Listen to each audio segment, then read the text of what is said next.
Jadi ini contoh untuk sistem MPPT dengan pendistribusian tegangan DC ya. Kita buat sistem MPPT sudah terkoneksi dengan DC busnya. Nah ini bisa kita lihat untuk tiap charging di baterai. Ini yang paling atas 20 ampere 1000 watt. Yang bawahnya 18 17 ampere 900 watt. Bawahnya lagi 19 ampere. Nih 1900 naik turun. Kalau yang atasnya masih di 20 ampere. Kenapa sistem ini berbeda? Nih ya, karena ada di kabelnya yang panjangnya berbeda. Nanti kita akan coba nih ganti yang panjangnya sama. Seperti apa respon kondisi chargingnya.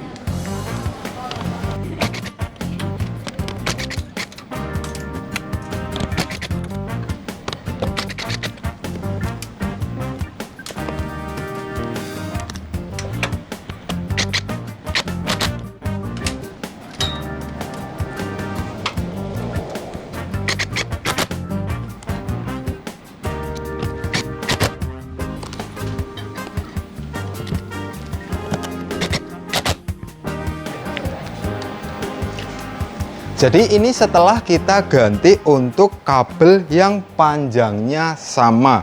Bisa kita lihat untuk kondisi charging dan dischargingnya. Ini ya kondisinya. Ini kondisi discharging 900 watt di SOC 58%. Ini 1000 watt di SOC 56%. Dan ini 1000 watt di SOC 44%. Ini 21 ampere. Atasnya 19, 20 naik turun. Yang paling atas 18 ampere. Jadi kondisi charging dan discharging sudah sama merata. Ini ada sedikit perbedaan arus dikarenakan menyesuaikan kondisi SOC pada baterai. Jadi SOC yang paling rendah, maka dia akan menerima kondisi charging yang lebih besar. Nanti di saat SOC sudah sama merata, pasti pengecasan juga arus akan sama merata, sehingga perform kinerja baterai juga akan lebih optimal. Kinerjanya bisa berbarengan ya, lebih awet ke keseluruhan sistem. Karena itu sebelum instalasi pasti hal-hal detail kecil, pendistribusian, kinerja mesin, parameternya semua kita setup seperti ini agar nanti perform untuk proses install juga bisa awet dan tahan lama. Karena sistem PLTS yang akan kita install ini yaitu invest jangka panjang, bertahun-tahun bahkan puluhan tahun. Ini kita sedang siapkan beberapa paket backup dan paket PLTS. Nanti kita akan sepil untuk sistem kerja serta spek kebutuhannya untuk apa. Dan ini kita juga ada pesanan hanya unit saja, ada inverter, ada MPPT, ada baterai, ada PV combiner. Ini juga paket pesanan akan kita kirim ke Riau.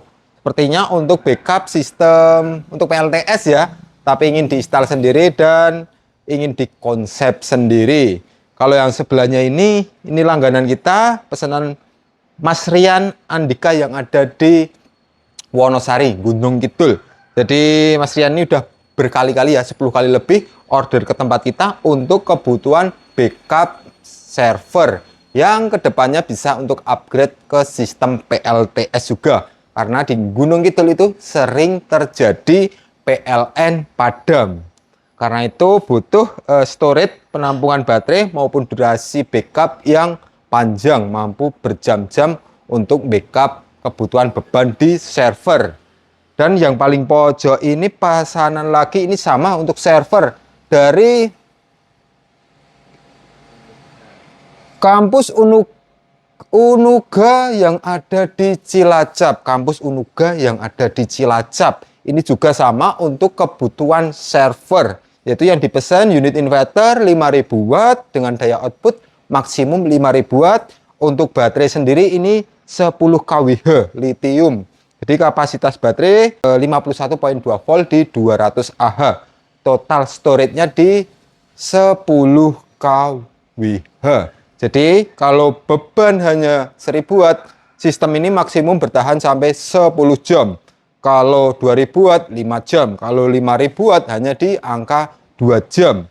Kedepannya juga bisa untuk upgrade menjadi sistem PLTS. Karena ini sudah kita lengkapin juga untuk penambahan baterai, sudah kita perhitungkan untuk sistem serta pengaplikasiannya. Jika ingin upgrade untuk sistem PLTS, tidak perlu terlalu banyak modif maupun ubah-ubah bermacam-macam sistem. Jadi tinggal menambahkan saja ke depannya. Juga sudah kita lengkapin WiFi untuk monitoring sistem kinerja di backupnya. Dan yang lebih besar lagi, ini kita siapkan paket PLTS yang akan kita install ke Jogja, yaitu kemana tadi ya? Perum Fasana Residence yang ada di Yogyakarta. Kalau nggak salah ini lokasinya di Sleman. Jadi perumahan dengan daya PLN di lokasi itu 7.700 watt serta tagihan PLN 1,5 sampai dengan 2 juta sana. Jika kita bagi TDL, tarif dasar listrik, kurang lebih pemakaian harian di angka 40 sampai dengan 50 kWh. Tidak menentu karena ini untuk rumah, jadi siang hari banyak beban-beban kecil. Jadi pas malamnya baru bebannya besar. Sistem apa yang cocok untuk kita aplikasikan ke rumah tersebut ya? Setelah kita kemarin sudah survei melihat kondisi atap, kondisi beban, kondisi daya PLN, serta ruang mesin. Jadi kita konsep untuk sistem PLTS yang paling cocok seperti ini. Dengan sistem monitoring ini kita bisa melihat keseluruhan data ya dari produksi panel surya, beban di rumah, pemakaian grid PLN, pemakaian di inverter, total energinya, akumulasi produksinya. Semua dapat detail kita lihat untuk parameter kinerja sistem PLTS, contohnya seperti ini. Dan untuk unit inverter, ini karena daya PLN 7.700 watt, jika beban di rumah ini terkadang tinggi di atas 5.000 watt.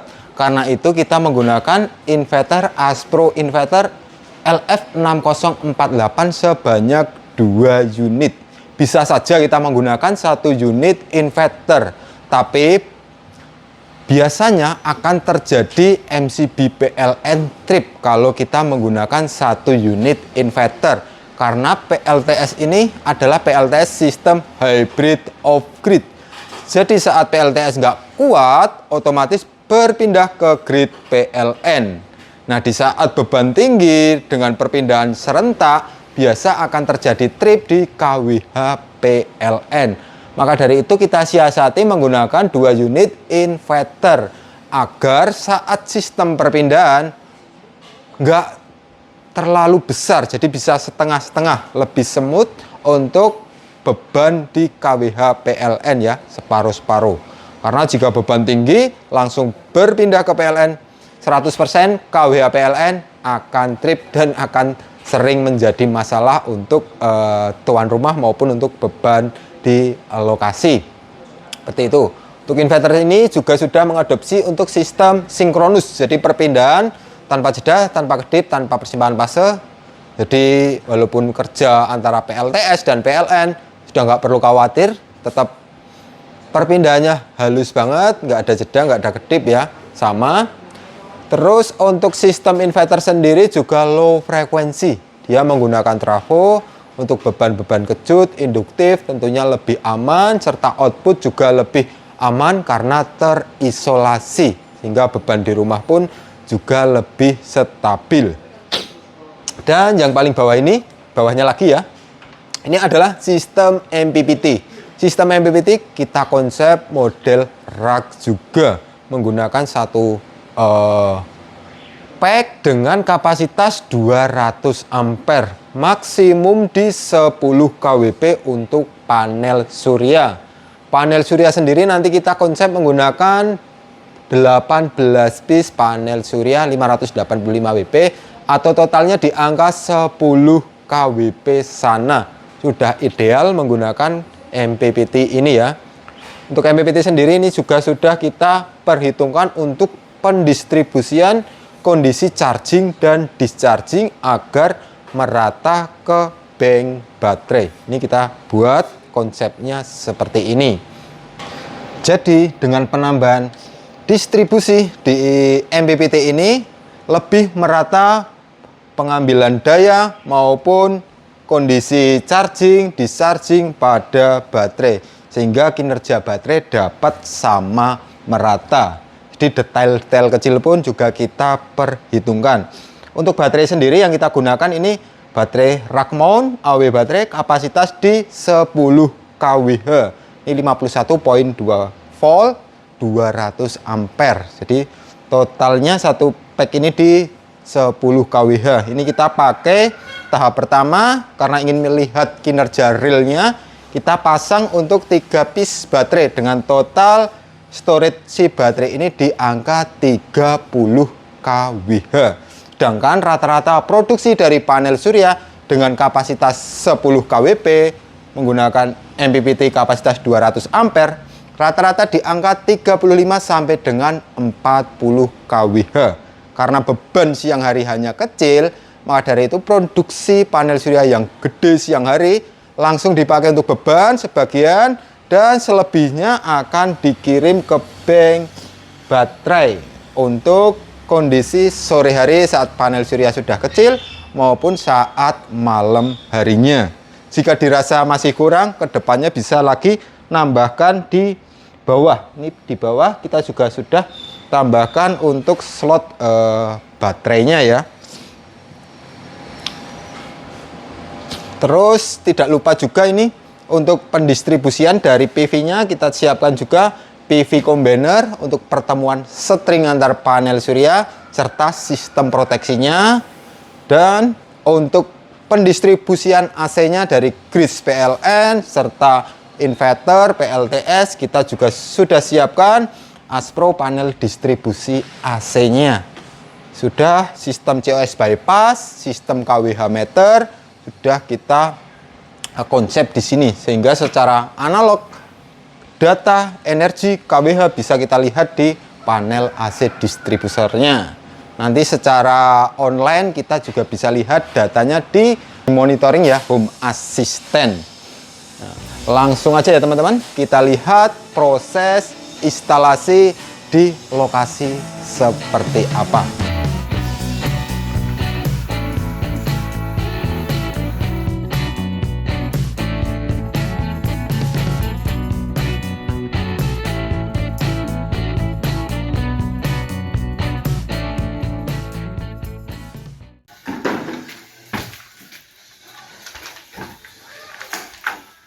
Yuk timbangi Pak Iwan.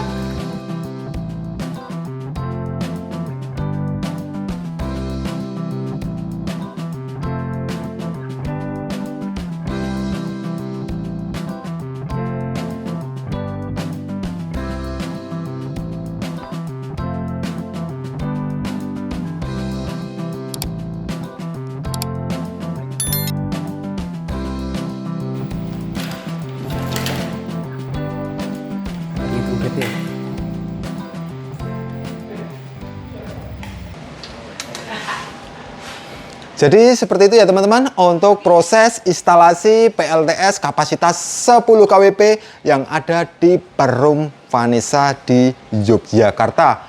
Buat teman-teman yang ada kebutuhan terkait sistem backup maupun sistem PLTS bisa langsung konsultasi dengan kita, nomornya ada di bawah ini. Biar teman-teman semuanya tidak salah dalam menentukan sistem untuk backup maupun untuk PLTS serta untuk upgrade ke depannya. Bisa untuk rumah, untuk kantor, maupun untuk ruang usaha. Dan untuk gambaran paket PLTS yang tadi kita install itu di angka 250 jutaan. Sekian, terima kasih. Salam Aspro Jogja.